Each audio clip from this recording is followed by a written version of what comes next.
सभी को प्रणाम। हम शुरू कर रहे हैं जन्म शताब्दी पुस्तक माला 34 भगवान की पूंजी में हिस्सेदार बने।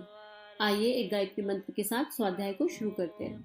ओम भूर्भुवः स्वाहा तत्सवितुर्वरेण्यं भर्गो देवस्य धीमहि धियो यो नः प्रचोदयात्। जैसा कि हर पुस्तक की शुरुआत में माँ हमसे कहती हैं, इसमें भी कह रही हैं कि ये ऑडियो आदिशक्ति माँ गायत्री की कृपा से आपके पास आया है। इसको खुद पढ़िए, मुख्य अंशों को नोट कीजिए, सभी को पढ़ाइए और ज़्यादा से ज़्यादा लोगों तक शेयर कीजिए ताकि ज्ञान का आलोक जन जन तक फैले, दीप से दीप जलता चले। हमें नहीं पता कौन सा ऑडियो किसके जीवन में क्या परिवर्तन कर सकता है, कौन से ऑडियो से किसको क्या इंसाइट मिल सकती है, क्योंकि गुरुदेव को, गुरु शक्ति को, गुरु तत्व को कब किसके हृदय में किस माध्यम से उतरना है इसका हमें आइडिया भी नहीं है। तो हम अपना कर्म करते चलें, जो हमको अच्छा लग रहा है उसे आगे बांटते चलें। अब गुरुदेव कह रहे हैं भगवान की पूंजी में हिस्सेदार बनिए, यानी भगवान की क्या पूंजी है। अब भगवान अपनी पूंजी में हिस्सेदार नहीं बना रहे, भगवान की जो पूंजी है उसमें हिस्सेदार बना रहे। देवियों भाइयों, जमीन के भीतर बेशकीमती चीजें भरी पड़ी हैं। इसमें हीरा है, सोना है, कोयला है, लोहा है और ना जाने क्या क्या भरा पड़ा है। जमीन की खुदाई करने पर हम इसमें तेल देखते हैं, दूसरी कीमती चीजें देखते हैं, पर बाहर हम सारी जमीन पर तलाश करते चले आते हैं तो सिवाय घास पात के, कूड़े कचरे के कुछ भी दिखाई नहीं पड़ता। हीरे कहीं नहीं दिखाई पड़ते, सोना जमीन पर कहीं फैला हुआ नहीं पाया जाता। हमें बेशकीमती चीजें पाने के लिए जमीन की गहरी खुदाई करनी पड़ती है। ठीक इसी तरह जब हमने अपने भीतर, अपने गिराबान में मुंह डाला तो हमें बड़ी कीमती चीजें दिखाई पड़ी। मैं चाहता हूँ कि आप लोगों को यहाँ बुलाकर अपनी वही मनस्थिति आपके सामने दिल खोल करके दिखा पाता तो आप भी मेरी तरह धन्य हो जाते। कितना खूबसूरत एग्जाम्पल गुरुदेव ने उठाया है कि जमीन में सब कुछ पड़ा हुआ है लेकिन दिखता कुछ नहीं, ऊपर सतह पे तो घास कूद पत्ते दिखते हैं। ऐसे ही हमारी इस काया में सब कुछ भरा पड़ा है, लेकिन अगर आग बंद करके सोचेंगे अंदर क्या है तो हार्ड मांस का गंदा सा शरीर, खून से लथपथ मांस, मच्छी मतलब मांस है, उसमें मछलियां, उस पर मक्खियां टकराएंगी, कुछ कुछ होगा। और त्वचा जैसा ऊपर दिख रहा है तो ऊपर से त्वचा दिखाई दे रही है, सुंदर सी चमड़ी दिखाई दे रही है, इस पे अटक गए तो अंदर वो गहनतम खजाना कहाँ है। तो गुरुदेव कह रहे हैं जब गुरुदेव ने सही तरीके से अपने अंदर झांका तो उनको वो गहनतम खजाना मिला और अब गुरुदेव वो खजाना हमसे बांटना चाहते हैं। कैसे? जीवन के दो कीमती हिस्से। मित्रों, मेरे फरिश्ते ने जिंदगी के दो कीमती हिस्से मुझे दिखाए, एक शुरुआत वाला, दूसरा आखिरी वाला हिस्सा। दोनों ही हिस्से इतने बेशकीमती थे कि इनके बराबर और कोई कीमत किसी चीज की जिंदगी में हो ही नहीं सकती। जिंदगी का पहला वाला सिरा मेरे फरिश्ते ने मुझे दिखाया और मैंने देखा कि भगवान ने बेशकीमती नियामत मेरे हाथ में सौंप दी। कितने बड़े हीरो का हार जिसकी कोई कीमत नहीं हो सकती, और चीजों की बड़ी कीमत है पर जिंदगी से बढ़कर और कोई नियामत दुनिया में हो ही नहीं सकती जो भगवान इंसान को सुपुर्द करता है। मनुष्य की जिंदगी जो किसी और प्राणी को नहीं मिल सकती, मनुष्य की जिंदगी जिसके लिए देवता भी तरसते हैं और ये कहते हैं कि हमको मनुष्य की जिंदगी मिलनी चाहिए क्योंकि इसमें कर्म का भी आनंद है। देव योनि में कर्म का आनंद नहीं, देवता भोग योनि है और पशु भी भोग योनि है, पर मनुष्य योनि में खट्टे मीठे आनंद है। वह कर्म भी कर सकता है और भोग भी सकता है। मनुष्य योनि को उभय योनि कहा जाता है, उभय योनि। तो गुरुदेव कह रहे हैं पहली बेशकीमती चीज, अगर हमने मनुष्य बनकर जन्म ले लिया तो इससे ज्यादा इंपॉर्टेंट और कुछ नहीं हो सकता इस दुनिया में, इससे ज्यादा कीमती और कुछ नहीं हो सकता। और ये एक ऐसी चीज है जो परमात्मा की कृपा से प्राप्त होती है। बाकी कोई योनि ऐसी योनि नहीं है, बाकी योनियां भोग योनि है, यानी देवताओं की योनि भी भोग योनि है और बाकी तो हमको पता ही है कुत्ते बिल्ली की योनि भी भोग योनि है, उसमें कर्म नहीं बनते। मनुष्य योनि उभय योनि है जिसमें हम कर्म भी बनाते हैं और हम भोग भी सकते हैं, हम दोनों चीजें कर रहे हैं। तो गुरुदेव यही कह रहे हैं इसमें खट्टे मीठे आनंद है। ऐसे सुरदुर्लभ मनुष्य का जीवन जो किसी और प्राणी को मिल ही नहीं सकता, और जो ऐसा जीवन जो 84 लाख योनियों में से किसी को नहीं मिल सकता। इस बेशकीमती जीवन को भगवान ने मुझे दे दिया। सिर ऊंचा हो गया, सीना तन गया। मनुष्य का जन्म इतना सामर्थ्यवान है कि आदमी अगर इसका सही तरीके से इस्तेमाल कर सके तो दूसरा भगवान बन सकता है। इतना इतना ब्यूटीफुल तोहफा है ये मनुष्य जीवन, और वो भी पूरा स्वस्थ संपूर्ण शरीर के साथ, एक एक इंद्रिय चलती हुई, विवेक बुद्धि के साथ दिया। तो फिर क्या है ये? इतना इम्पोर्टेंट मनुष्य जीवन है कि अगर सही तरीके से चला जाए तो इंसान भगवान बन जाएगा। मैंने इसे बड़े गौर से देखा, घूर घूर करके देखा, इसकी कीमत को देखा, नाप तोल कर देखा और मेरे फरिश्ते ने मुझे दिखाया। साथियों, इतनी बड़ी चीज को पाकर इसका ठीक तरीके से इस्तेमाल करना भी एक बड़ी बात है। कोई बाप लाखों करोड़ों रुपए की संपत्ति देकर जाए और उसके बेटे कपूत निकले तो सारी की सारी दौलत को जुआखोरी और शराबबाजी में खर्च कर डाले, तो कोई क्या ही कर सकता है। उसमें बाप की क्या ही गलती हो सकती है।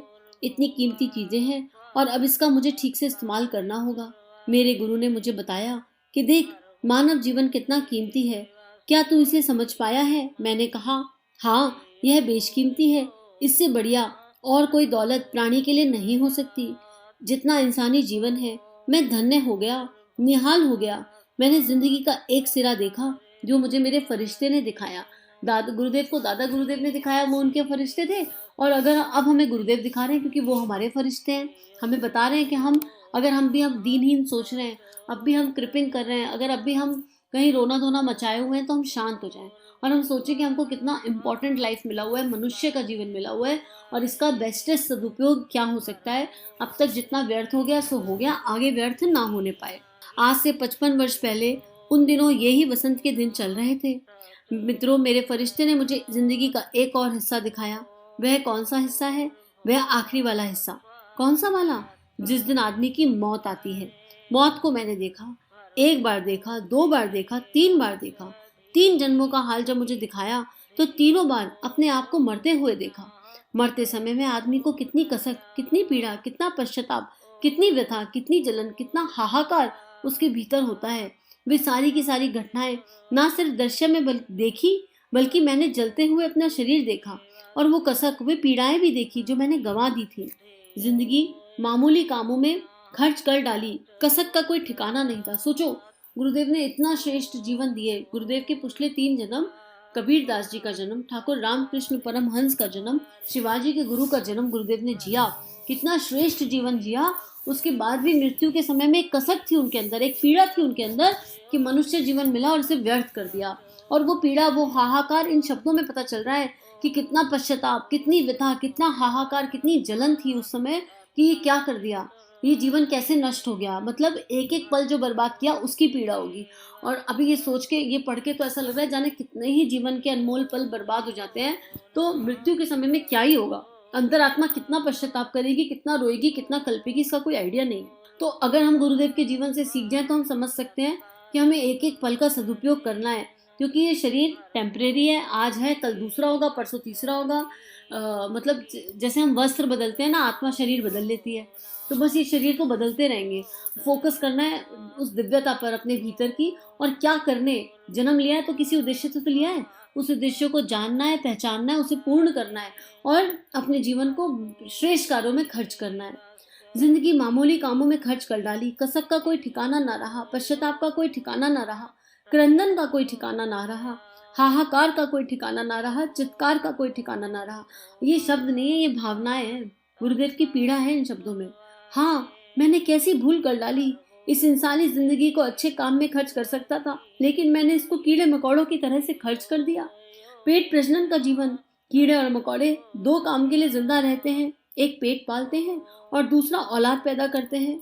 2 के अलावा कोई तीसरा काम नहीं करते, और ना ही उनमें अकल होती, ना हिम्मत होती, ना बुद्धि होती, ना समझ आती, ना परिस्थितियां होती और ना साहस होता। कुछ नहीं होता।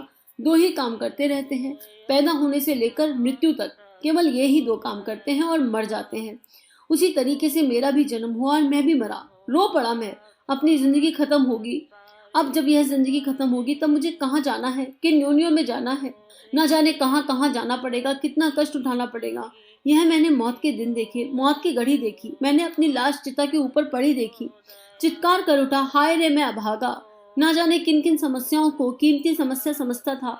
अगर मुझे एक ही कीमती समस्या समझ में आ गई होती और जिंदगी का ठीक ठाक उपयोग कर लिया होता तो मजा आ जाता। सोचो, ये गुरुदेव की पीड़ा है, उनका हाहाकार है, तो हमारा तो क्या ही होगा। अगर इतना श्रेष्ठ जीवन, कबीर दास जी जैसा जीवन, ठाकुर जैसा जीवन देकर भी उनको अंत समय में पीड़ा हो रही है, हाहाकार हो रहा है इस बात का कि उन्होंने जीवन का सही सदुपयोग नहीं किया, तो हम पता नहीं कहाँ खड़े हैं। ये हमारे लिए वार्निंग कॉल है, अलार्मिंग सिचुएशन है। हम सब उस अलार्मिंग सिचुएशन में है। अभी भी जाग जाएं तो पीड़ा शायद कुछ कम हो जाए। तो गुरुदेव हमें जगाने के लिए अपनी पीड़ा हमारे सामने रख रहे हैं इन शब्दों के माध्यम से। मित्रों, छोटी छोटी समस्याएं, मकान में छप्पर नहीं पड़ सका, मकान में टीन नहीं पड़ सकी, इस लड़की को वकील जमाई नहीं मिल रहा, इस लड़के को बहू को इतना जेवर ना मिल सका, ये छोटी छोटी बच्चों की जैसी खिलवाड़ जैसी राई रत्ती भर की समस्याएं, जिसने आदमी के लिए कुछ ना कुछ नुकसान हो सकता है ना फायदा। इन राई रत्ती समस्याओं को मैं पहाड़ के बराबर समझता रहा और उन्हीं में उलझा रहा। हम देख लें अब हम कहाँ जा रहे हैं। लेकिन वह समस्या जिसके लिए कीमती जिंदगी दी गई थी, उसके बारे में विचार कर ना सका। मैं रो पड़ा। ऐसे ही मैंने कई बार देखा। पिछले 3 जन्मों के अतिरिक्त मेरे गुरु ने मुझे दिखाया, मुझे चौंका दिया। मैं चौंका पड़ा रहा और मैंने उनके चरण पकड़कर कहा, बताइए मुझे क्या करना है। उन्होंने कहा, एक ही काम करना चाहिए और वह यह है कि जिंदगी की कीमत समझनी चाहिए। जिंदगी का ठीक इस्तेमाल क्या हो सकता है, इसके बारे में गौर करना चाहिए। इतनी हिम्मत करनी इकट्ठी करनी चाहिए जिससे कि जिंदगी का सर्वश्रेष्ठतम उपयोग संभव हो सके। इतना ही करना चाहिए और कुछ नहीं। आज से 55 साल पहले मेरे गुरुदेव ने मुझे बताया और मैं चौंक पड़ा और जाग गया। और आज हम जिस भी उम्र में, गुरुदेव हमें बता रहे हैं, अगर हम नहीं जाग रहे हैं तो लानत है हम सब पर। अगर हम अभी भी सो रहे हैं तो लानत है हम सब पर। हम चेक कर लें, बहुत पीड़ा हो रही है क्योंकि अभी भी जीवन का बहुत बड़ा हिस्सा व्यर्थ जा रहा है। कहाँ व्यर्थ जा रहा है इसका आइडिया भी नहीं है। और गुरुदेव कह रहे हैं कि ऐसी छोटी छोटी समस्याओं में कि मकान नहीं है, घर नहीं है, रोटी नहीं है, फलाना नहीं है, ढिमाका नहीं है, इन सब से बाहर उतर जाओ, बाहर निकल जाओ, क्योंकि बहुत बड़ी बड़ी समस्याएं मुंह फैलाए खड़ी हैं। अपनी आत्मीयता का, अपनी चेतना का विस्तार करके उन समस्याओं पर फोकस करो, उन पर चिंतन करो और अपना इनर ट्रांसफॉर्मेशन करो, जिससे हमसे गुरु जो हमारा काम लेना चाहता है वो ले सके।